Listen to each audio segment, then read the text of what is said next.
Hey everyone, I'm going to share something a little bit different with you today. And I thought because the season we're in, we're obviously coming up to Christmas for a lot of people that celebrate. I thought I'd do something as a treat, and it's for vegans, and it's a nut roast. And I've never ever made one of these in my life, so this is a first for me. I have actually done some prep work before starting this video because otherwise it would have been a very long video. There's quite a lot to do in this one, so you really need to kind of allow enough time, at least a couple of hours, to do the preparation and to get yourself started. But hey, let's hope this is worth it. And I'm actually going to freeze this. I'll probably slice it up and freeze it and use it in portions.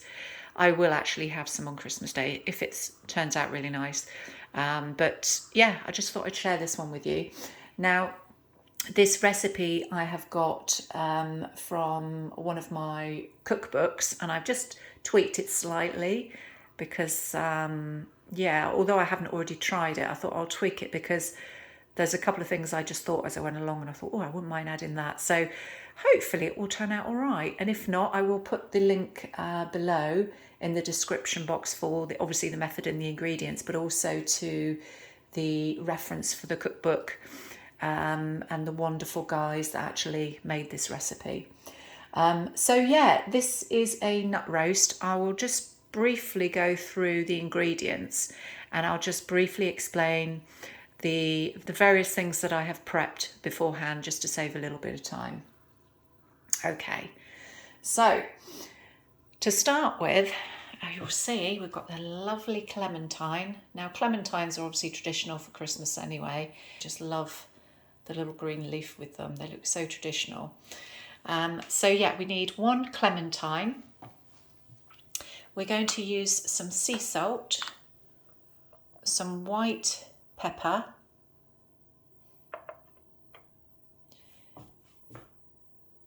two large red onions. Now just peel them and chop them very finely. Two large parsnips, peeled and chopped into small cubes.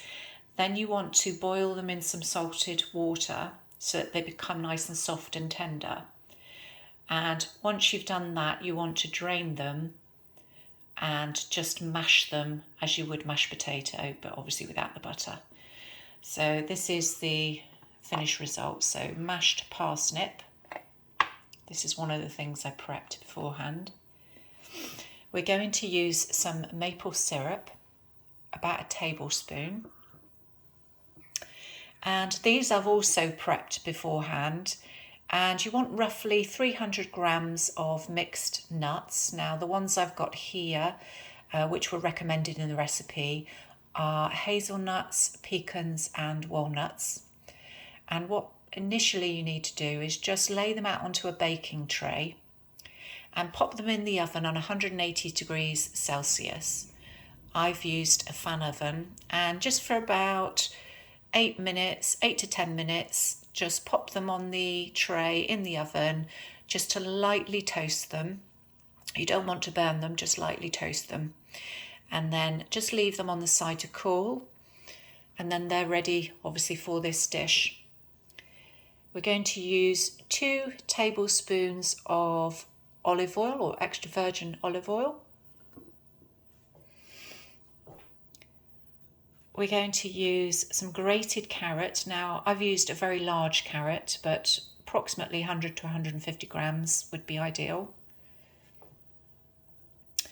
We're using 100 grams of breadcrumbs. Now, what I have done in this instance, because again, I want to know everything that's going in this recipe because of the health side and the diet that I'm following at the moment. This is my pre-made bread that I've sliced and put in the freezer. So check out my recent recipe for my vegan-friendly bread, gluten-free bread. This one I have literally just pulsed in the food processor, or you can use the small blender just to chop it up into nice small breadcrumbs. So I've just used approximately 2 slices, but it's about 100 grams. And we've got here some chestnut mushrooms, very finely chopped, as you can see, very small pieces. And we want about 100 grams of those.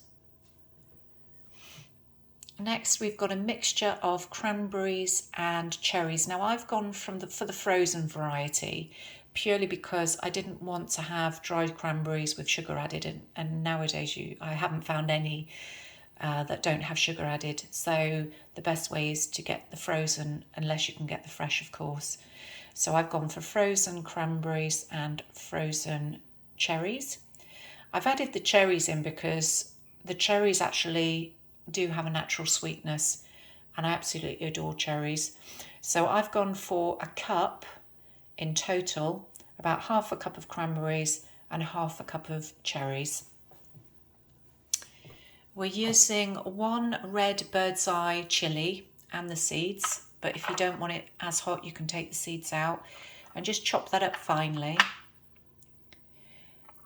Next, we've got 3 large garlic cloves. Now you can either crush these or chop them very, very finely, as I've done here.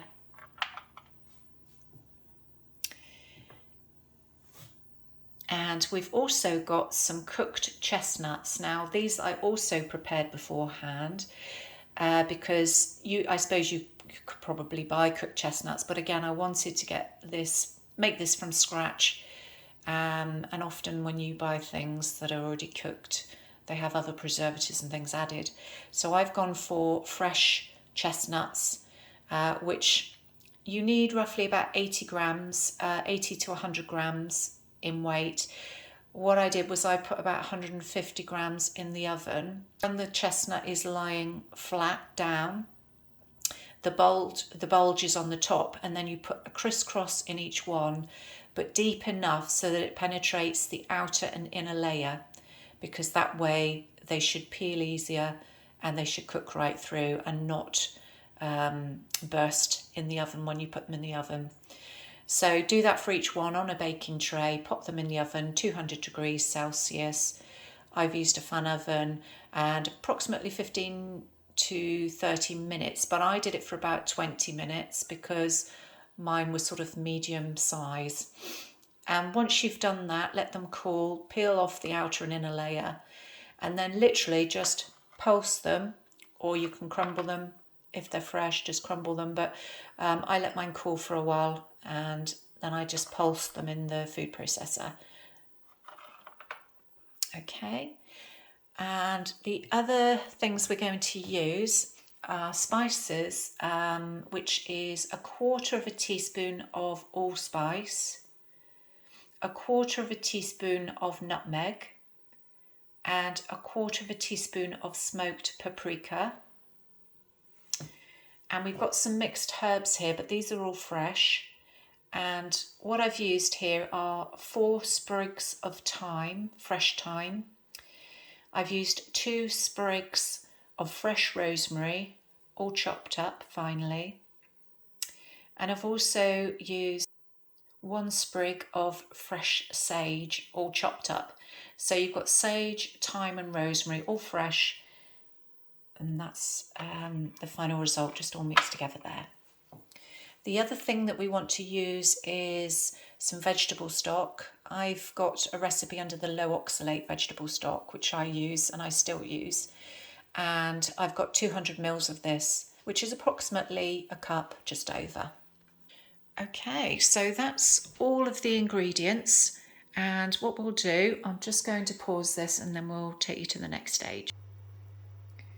Okay, so to start with, if you get yourself a large frying pan or even a wok like I've got here, and just start warming up the oil. You can use coconut oil here. Okay, so we're going to pop it on a medium heat and we're going to add the chopped onion.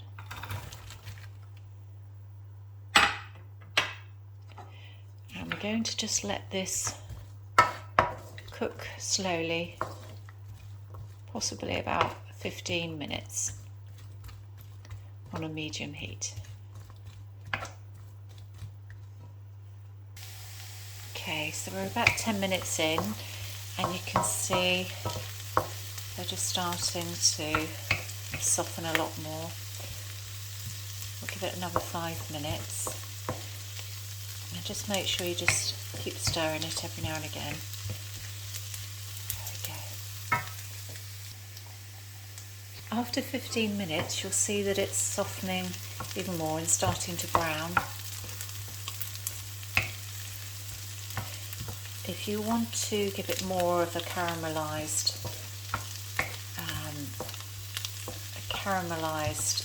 taste, then obviously you can leave it a little bit longer, just so it browns off. But I'm going to actually add the garlic now and also the chilli. So we'll just pop that in. I'll just give that a stir. We're just going to fry this for about a minute. There we go. And after about a minute, stir it a bit more. And then we're going to add a couple more ingredients. So the next up is the chopped chestnut mushroom and also the grated carrot.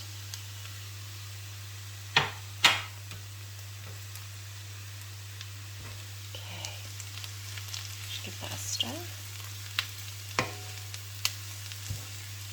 Again, just staying on a medium heat while you're doing this so you don't burn it, and just making sure you stir regularly. Just going to mix that all in, and we're just going to let this cook for up to about 10 minutes, just so the mushrooms start to sweat a little bit and start cooking. And I'll come back to you in about 10 minutes. Next, you want to add the breadcrumbs.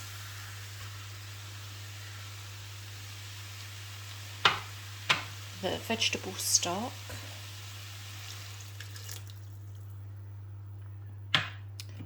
All of the herbs. And all of the spices. Okay, we're just going to stir that all together.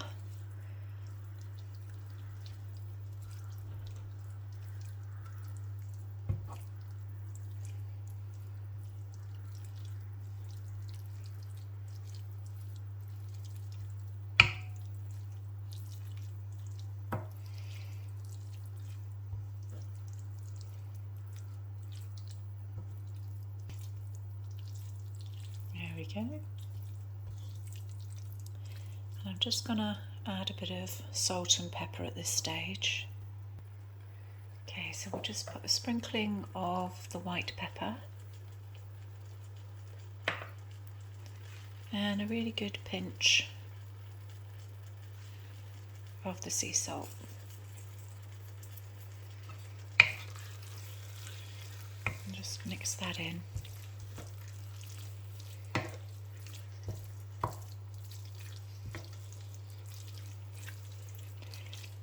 What we're going to do now is we're going to turn this one off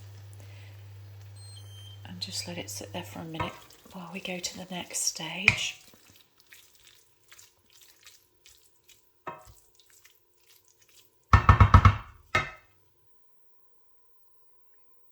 Okay, so next we're going to use half of these nuts and half of the chestnuts, and we'll pop them into a food processor, and we're going to literally blitz them. And the rest that's left, not so much these because they're already finely chopped, but the rest of the nuts we're going to finely chop. So just take about half of each and pop them in a food processor. There we go. So that's the results, the final result of those. So we'll pop that one aside. Now with the larger nuts, we're just going to chop them up just a little bit smaller, so they're not quite so chunky. And there we go. This is roughly what you're looking for, just smaller chunks. Okay, so next we're going to pop all of this in with the pan. So just add all of the chopped nuts, the rest of the chestnuts, the blended nuts, and also we're going to add in the mashed parsnip, but I'm just going to use 2 hands for this. So once the mashed parsnip goes in as well, we're just going to blend it all together, mix that all in, so I'll come back to you in a minute. Okay, and you'll see it starts to form into like a dough sort of mixture. We're going to add the cranberries and the cherries next. Now the cherries I have just chopped into quarters because obviously they're quite big when they're whole cherries, and we're just going to pour those in, and we're going to add a tablespoon of the maple syrup. Okay, so I've just popped some maple syrup in there, and finally we're going to the clementine. We're going to just zest around the skin, so just make sure you wash the skin, and we're going to pop the zest of this in with the mixture. There we go, so the zest of the clementine. Now I'm going to mix this all together and I'll come back to you shortly. And there we go, so this is what you're kind of looking for. And what we're going to do now is we're going to preheat the oven to 180 degrees Celsius, and we're going to line a baking tin, and I'll show you roughly what size. So you're looking at roughly a loaf tin size, ideally. If you've got a slightly bigger one, then obviously it depends on sort of the shape you want to achieve, but this is kind of the nearest that I have. So a loaf tin, but otherwise probably about 450 grams tin if you've got one. And we're going to just grease this and pop some greaseproof paper in just to line it. And this is what you're basically looking for. So if you've got the non-stick greaseproof paper, even better, but if not, just pop a little bit of grease around the inner part and the outer part so it sticks in the tin. Okay, so we're going to pop the mixture in here. Now I've got a feeling this isn't going to be quite big enough, so I might have to do 2 separate loaves, which is absolutely fine. If you've, as I say, if you've got a much bigger tin, ideal, but I've got a feeling I'm going to need to pop this in 2. So just scoop in the mixture, and you're just going to fill this one up to the top. So I'll just do that a minute and I'll show you the finished result in a minute. And surprisingly, it actually all fits in this tin, so that's good. Probably because this one's slightly higher as well, so it's a bit misleading. So just to finish off, we're just going to compress it down, just using a spatula, just making sure you fill in all the gaps.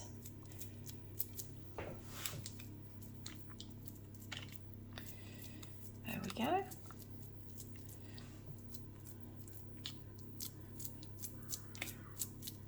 And then once you're happy, what we're going to do is we're going to pop some foil over the top.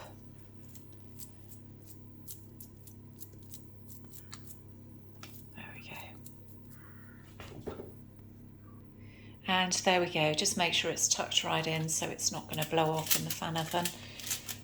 And we're going to pop this in the oven, as I say, 180 degrees Celsius, and it's going to go in the oven for about 80 minutes. That's 80.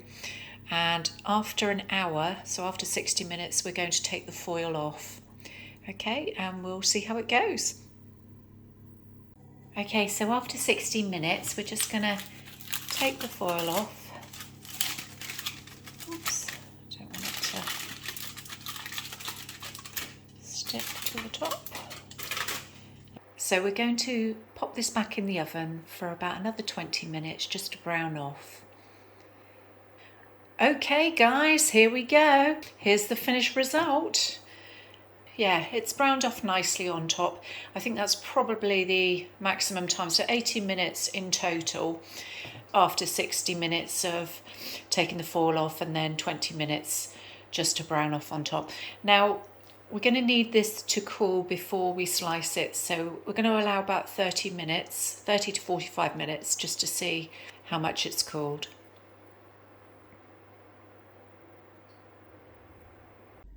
And here we go, guys. I've left this for about 45 minutes because it just needed a little bit longer, mainly because I'm using fresh fruit in it, so it is extra moist.